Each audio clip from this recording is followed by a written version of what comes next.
కానీ ఆ లేఖలో ఎలాంటి ప్రత్యేక అభ్యర్థన లేదన్న విషయాన్ని మీరందరూ గమనించాలి. ఈ లేఖ రాసిన కొద్ది రోజుల తర్వాత జగన్మోహన్ రెడ్డి గారు ఆంధ్రప్రదేశ్ హైకోర్టుని ఆశ్రయించారు. హైకోర్టు కూడా వెళ్ళారు.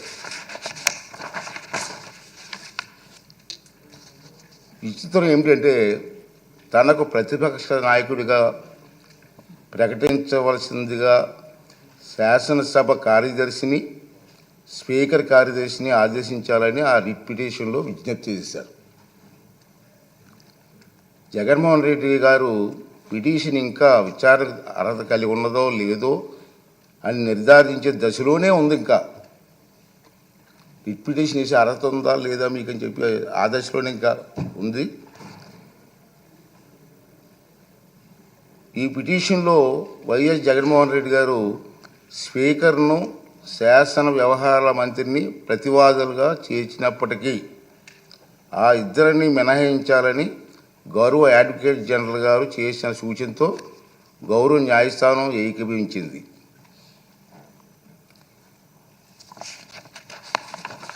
ఈ న్యాయ ప్రక్రియ కొలిక్కి వచ్చే వరకు వేచి చూద్దాం అనుకున్నాను. నేను ఇంకా కోర్టులో పెండింగ్ ఉంది, పెండింగ్ చూద్దామని చెప్పి అనుకున్నాను. కానీ ఇటీవల కాలంలో ఈ అంశంపై జగన్మోహన్ రెడ్డి గారు ఇంకా వారి పార్టీ నాయకులు చేస్తున్నటువంటి పలు వ్యాఖ్యలు నా దృష్టికి వచ్చే మీరు కూడా టీవీలో చూస్తూనే ఉన్నారు.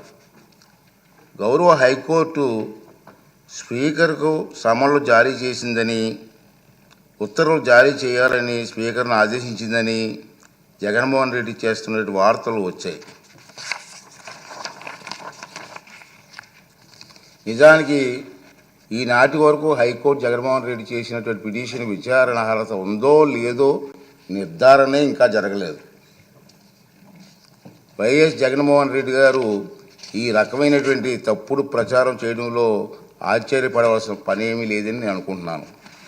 ఇంచేదంటే 24/6/2024 తేదీ లేఖలో రాసినటువంటి నిరాధార ఆరోపణల్లో ఆధారంగానే ఈ తప్పుడు ప్రచారం సాగించారు. కాకపోతే ఆ దఫా ఆయన కల్పిత వాదనలను, ఆకాంక్షలను గౌరవ న్యాయస్థానానికి ఆపాదించడానికి సైతం వెనకాడలేదు. దురదృష్టవశాత్తు ఇదే ఆయన సహజ శైలి, మనందరికీ తెలుసు. జగన్మోహన్ రెడ్డి గౌరవ న్యాయస్థానానికి ఆపాదిస్తూ ప్రచారం చేస్తున్న అవాకులు చవాకులు, అసత్యాలు గందరగోళానికి దారి తీస్తున్నాయి. కనుక ఈ రూలింగ్ ద్వారా తప్పుడు ప్రచారానికి తెరదించాలని చెప్పి నేను నిర్ణయించుకున్నాను. అదండి నేను చెప్తాను. ఇది నేను నా రూలింగ్ సార్. ఇది ఈ రూలింగ్లు అన్నీ వస్తాయి. వినండి, లాస్ట్ వరకు ఉంటే ప్రమాణ స్వీకార కార్యక్రమం చిరకాల సాంప్రదాయాలను అనుసరించే నిర్వహించారు. జగన్మోహన్ రెడ్డిని మాజీ ముఖ్యమంత్రి హోదాలో ప్రస్తుత మంత్రుల తర్వాత శాసనసభ్యునిగా ప్రమాణం చేయడానికి ఆహ్వానించారు. గతంలో 11/1/1995 నాడు అప్పుడు ఆంధ్రప్రదేశ్ శాసనసభ కూడా అప్పటి మాజీ ముఖ్యమంత్రిని మంత్రుల తర్వాతే ప్రమాణం చేయడానికి ఆహ్వానించిన సంగతి మీకు గుర్తు చేస్తున్నాను. అదేవిధంగా ఆంధ్రప్రదేశ్ 16వ శాసనసభ సభ్యుల ప్రమాణ స్వీకార కార్యక్రమంలో 21/6/2024 జరిగింది. కానీ స్పీకర్ ఎన్నిక మరణాడు అంటే 22/6/2024 నాడు జరిగింది. ప్రతిపక్ష నాయకుడిగా గుర్తింపు ఇవ్వగలిగితే అధికారం కేవలం స్పీకర్కి మాత్రమే ఉంటుంది. అందుకే సభ్యుల ప్రమాణ స్వీకార కార్యక్రమం జగన్మోహన్ రెడ్డికి ప్రతిపక్ష హోదా నిరాకరించడానికి సూచించిన అన్న వాదన సరికాదు. నిజానికి జగన్మోహన్ రెడ్డి వైఎస్ఆర్సీ శాసనసభ పక్ష నాయకుడిగా ఎన్నికైనట్టు 26/6/2024 వరకు మా సచివాలయానికి తెలపలేదు. నెంబర్ 1. అలాంటప్పుడు జూన్ 26 కంటే ముందు, అందున స్పీకర్ ఎన్నిక జరగకముందు ప్రతిపక్ష నాయకుడి హోదా గురించి నిర్ణయం తీసుకోవడం సాధ్యమా? ఇది ఒకటి గమనించవలసిన అవసరం ఉంది. ప్రతిపక్ష నాయకుడి హోదా ఎవరైనా అర్హులా కాదా అనేది కేవలం రాజ్యాంగ సూత్రాలు, కోర్టు తీర్పులు, చిరకాల సాంప్రదాయాల ఆధారంగా మాత్రమే నిర్ధారించగలరు. ఆంధ్రప్రదేశ్ వేతనాల పెన్షన్ చెల్లింపు అనర్హతల తొలగింపు చట్టం 1953లో ప్రతిపక్ష నాయకుడి హోదా ప్రస్తావన ఉంది. ఆ చట్టంలో సెక్షన్ 12B ప్రకారం ఎవరైనా ప్రతిపక్ష నాయకుడి హోదా ఇవ్వాలంటే వారు చట్టసభలో సభ్యులై ఉండాలి. 2, వారు ప్రభుత్వ వ్యతిరేక రాజకీయ పార్టీ సభలో నాయకుడై ఉండాలి. ఇది క్లియర్గా ఉంది. 3, ప్రతిపక్షంలో ఉన్న వారి పార్టీకి అత్యధిక సంఖ్యాబలం ఉండాలి. 4, మరీ ముఖ్యంగా ఆ వ్యక్తి సభాపతి ప్రతిపక్ష నాయకుడిగా గుర్తించాలి. ఒకవేళ అత్యధిక సంఖ్యాబలం గల ప్రతిపక్షాలు 1 కన్నా ఎక్కువ ఉంటే పార్టీ హోదాను దృష్టిలో ఉంచుకొని వాటిని ఏదో ఒక పార్టీ నాయకుడిని సభాపతి ప్రతిపక్ష నాయకుడి హోదా కల్పించవచ్చు.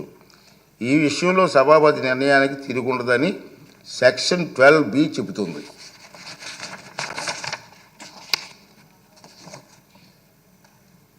అదే సి, సభ సమావేశంలో కావడానికి అవసరమైన క్వారం కనీసం సమానంగా ఉంటే సభలో మొత్తం సభ్యుల్లో 10% సంఖ్యాబలం తప్పక కలిగి ఉండాలి.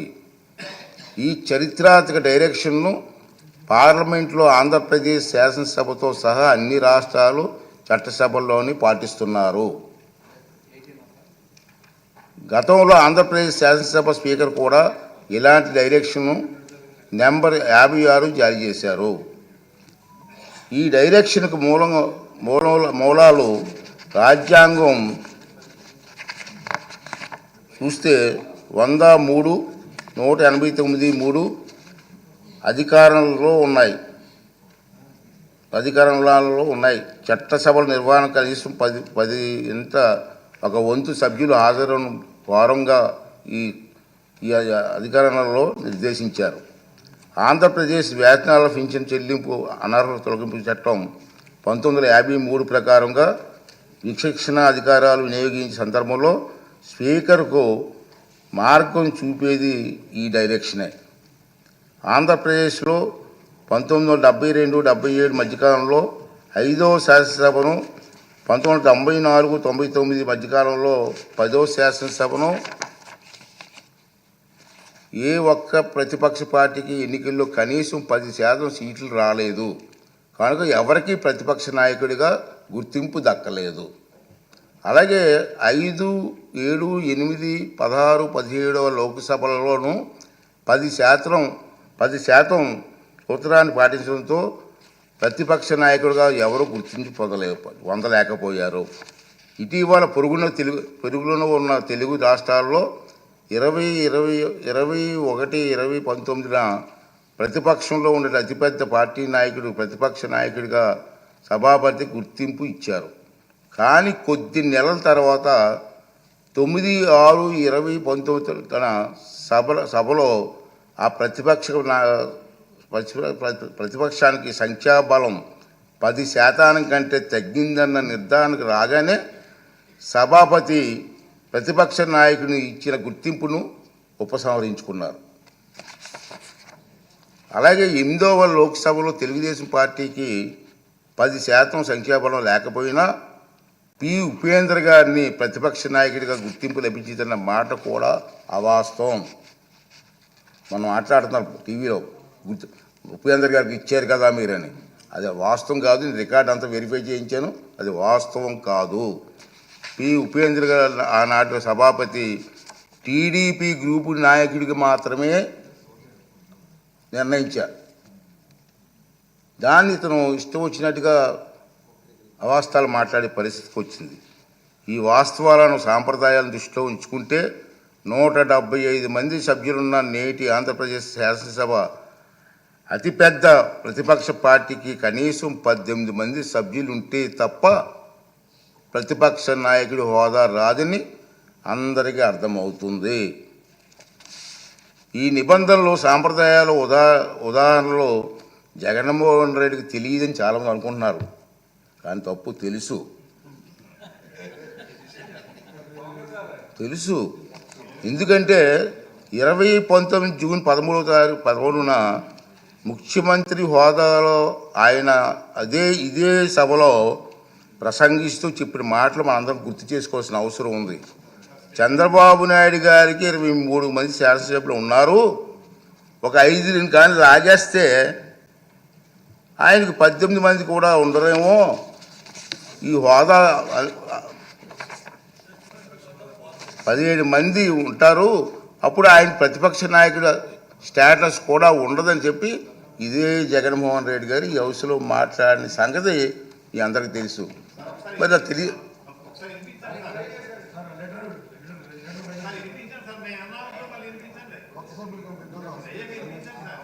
అదే చెప్తాం కదా.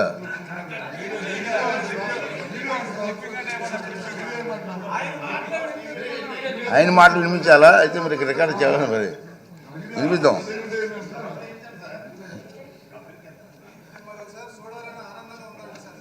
అతనే చెప్పారు నీకు హోదా పోయేదానికి అవకాశాలు ఉన్నాయి. మరి తెలియదనే మాట అది వాస్తవం కాదని చెప్పని అందరికీ అర్థమవుతుంది. ప్రతిపక్ష నాయకుడిగా గుర్తింపు పొందాలంటే సభలో కనీసం 10% సంఖ్యాబలం ఉండాలన్నది నిబంధన గురించి ఆయనకి స్పష్టంగా తెలుసునని సభాముఖంగా ఆయన చెప్పిన ప్రసంగం రుజువు చేస్తుంది. ఇలా కోరి మతిమరుపు తెచ్చుకోవడం మాజీ ముఖ్యమంత్రిగా, మాజీ ప్రతిపక్ష నాయకుడిగా ఆయన హోదాకు తగిన కాదని నా అభిప్రాయం. రాజ్యాంగం సభా నిబంధనల ప్రకారంగా స్పీకర్కు దురుద్దేశాలు ఆపాదించడం సభా హక్కుల ఉల్లంఘన కిందకు వస్తుందని మీ అందరికీ తెలుసు. ఈ పాయింటే. అయినప్పటికీ వైఎస్ జగన్మోహన్ రెడ్డి ఇప్పటి వరకు సాధించిన దుష్ప్రచారాన్ని సంధి ప్రేలాపనలు అంటున్నాను. మా సైడ్ సంధి ప్రేలాపనలు అంటారండి. సంధి ప్రేలాపనలను పరిగణలోకి ప్రేలాపనలుగా పరిగణించి క్షమిస్తున్నాను, సభాపతి హోదాలో క్షమిస్తున్నాను. ఈ ధోరణి ఇలాగే కొనసాగితే భవిష్యత్తులో ఎలాంటి చర్యలు తీసుకోవాలనేది ఈ సభలోని సభ్యుల సమిష్టి విజ్ఞతకు వదిలేస్తున్నాను. రూలింగ్ అవునండి, మీరు సభాపతి చేశారు కదా.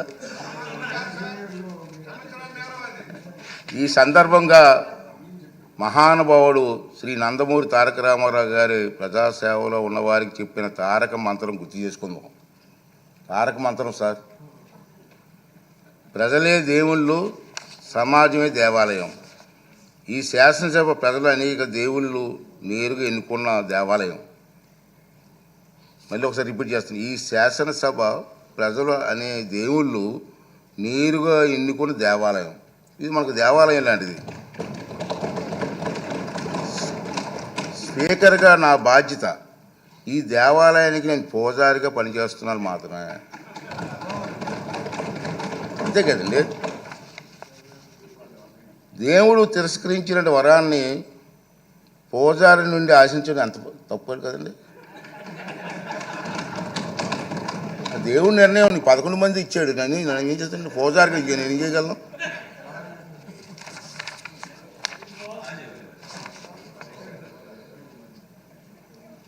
ఈ నియోజకవర్గాల్లో ప్రజలు ఈ సందర్భంగా వాళ్ళ సభ్యులు కూడా రావట్లేదు, మీరు చూస్తూనే ఉన్నారు. ఈ సందర్భంగా సభకు దూరంగా ఉంటున్న సభ్యులకి నా విజ్ఞప్తి ఏంటంటే, మీ నియోజకవర్గాల్లో ప్రజలు మీకు ఇచ్చిన గౌరవాన్ని, బాధ్యతను గుర్తు చేసుకోండి. మీకు సభకు దూరంగా ఉంటే మీ నియోజకవర్గాల సమస్యలు సభలో ఎవరు ప్రస్తావిస్తారు? వాటికి పరిష్కారాలు ఎలా సాధిస్తారు? ఈ బాధ్యతను గుర్తించి మిమ్మల్ని నమ్ముకున్న మీ ప్రజల గొంతు వినిపించడానికి సభకు హాజరు కావాలని, రాజ్యాంగం మీకు అప్పగించిన బాధ్యతను సమర్థవంతంగా నిర్వహించాలని విజ్ఞప్తి చేస్తున్నాను. నమస్కారం. ఈ రూలింగ్ తాలూకు ఇంగ్లీష్ కాపీని కూడా సభ రికార్డులో భాగంగా ఉంటుందని చెప్పి సందర్భంగా మనం చేస్తూ మీ అందరి దగ్గర సెలవు తీసుకున్నానండి. ఈ రూలింగ్ ఇవ్వాలనే ఉద్దేశంతో దీన్ని తెర వేయాలి, ఎక్కడో తెర వేయకపోతే పబ్లిక్ అందరికి తెలియాలా, అందుకే సామాన్యులకు అర్థమైన విధంగా చెప్పాలనే ఉద్దేశంతో నేను ఈ టైం తీసుకోవడం జరిగిందని చెప్పి మనం చేస్తూ